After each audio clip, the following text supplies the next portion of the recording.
Hey everyone, welcome back to For Car's Sake. As a Honda Civic EK owner, the next logical thing for me to do was to obviously lower my car, and that's when I went on eBay to double check on some of my options. MCA suspension red definitely sounds good, but obviously $3,800. BC coilovers, $1,500-$1,600. Blitz as well, $1,500-$1,600.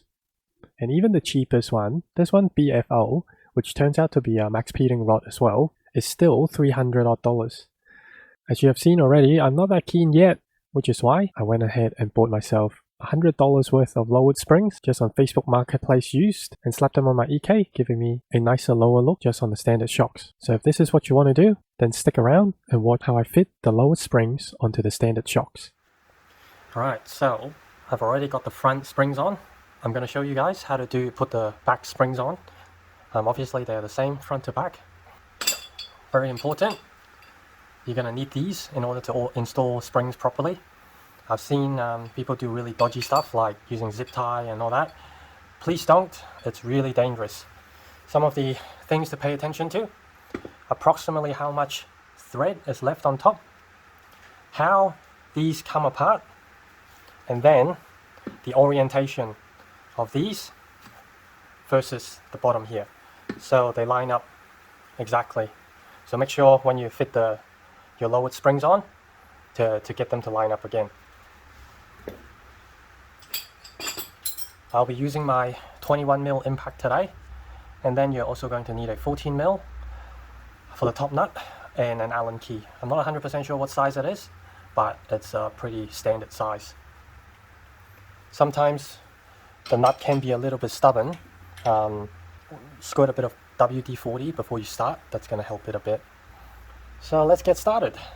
So what I've done is kind of tighten it up by hand, and now, as much as possible, tighten both sides evenly. Alright, so I had to make some small readjustments. I had to turn one of the spring compressors the other way around in order to be able to ratchet it down.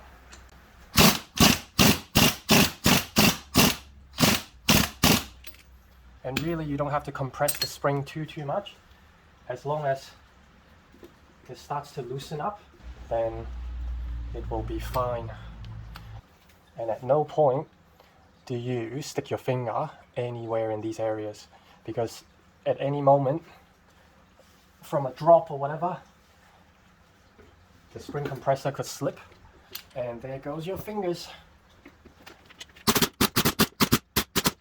Alright, so not sure if you guys can see, but the base has actually come off. Should be good to start ratcheting this off.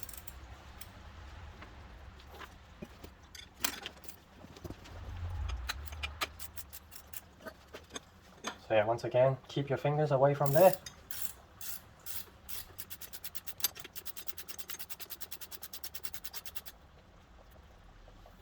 Before you completely undo the nut, give the whole thing a bit of a wobble.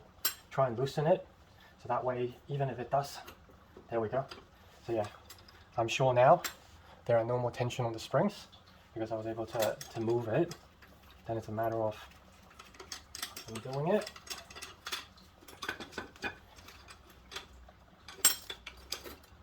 Taking off our Allen key.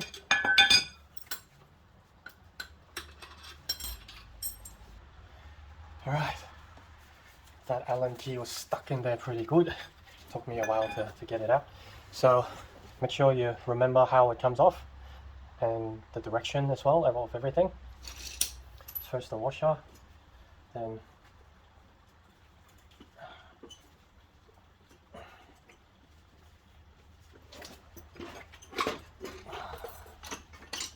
there we go. Okay, so this goes under the cap. Once again, keep your hands away from the spring.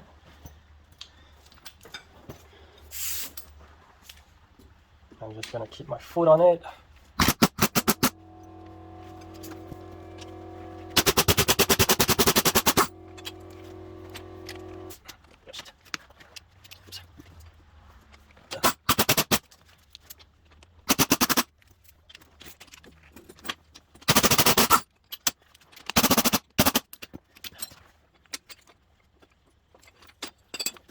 I'm only sticking my hand in because I know there's no more tension in the spring.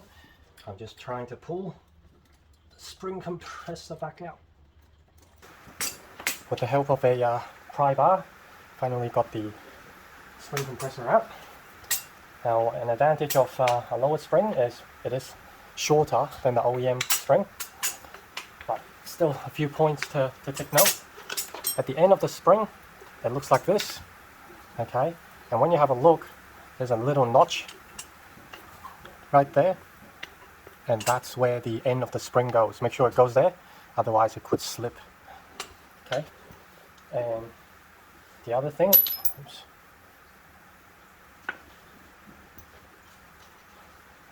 Make sure all your parts go back in correctly. So with this one, the next thing to go in is this. Alright. Then, with the cap, just have another look. You can see this is where the old spring used to end. Now with this new one, it's going to be slightly off because it's a different spring. But as long as the bottom here matches up, then you have to make sure this is pointing the right direction.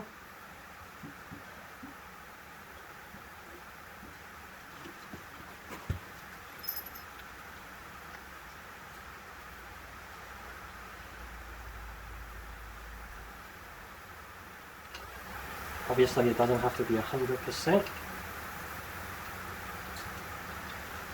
but the closer you are, the better it is. And because this is a lowered spring,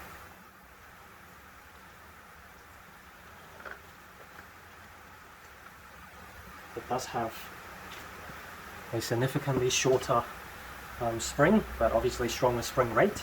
So I am able to just sort of push my body on it and hand tighten the nut on by a few threads. So now it's basically holding itself, but we're still going to have to tighten it even more, obviously.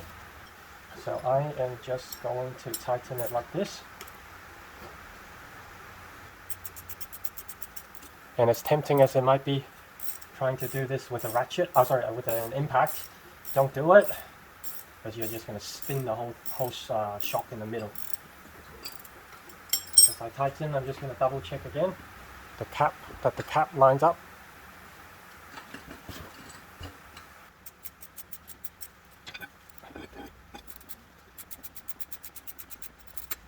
So if I remember correctly, it's 1, 2, 3, 4, 5. Yep, 5 visible threads on top. And at the moment I've got 1, 2, 3, 4 visible threads. There we go. 5 visible threads. There you go.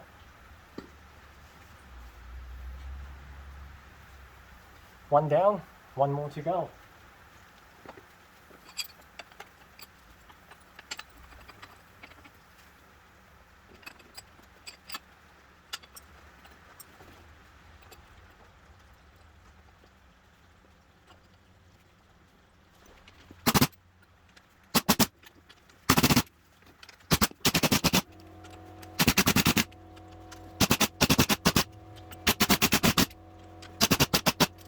Alright, so as you can see, I can spin the base freely, and that means the nut is ready to come out.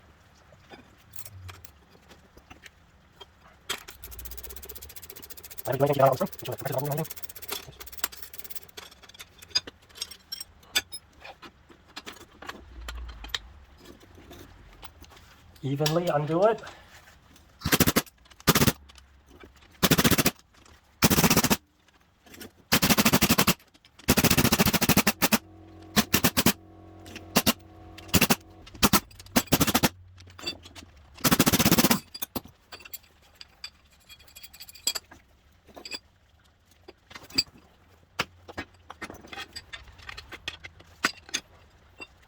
Here's the other one.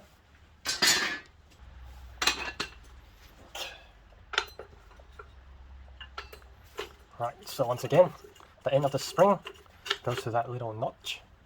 Okay.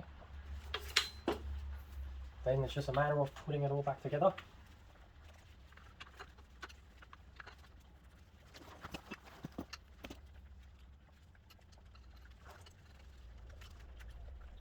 So now I've started doing the nut up, and once again we are going to need 5 threads, visible 5 threads.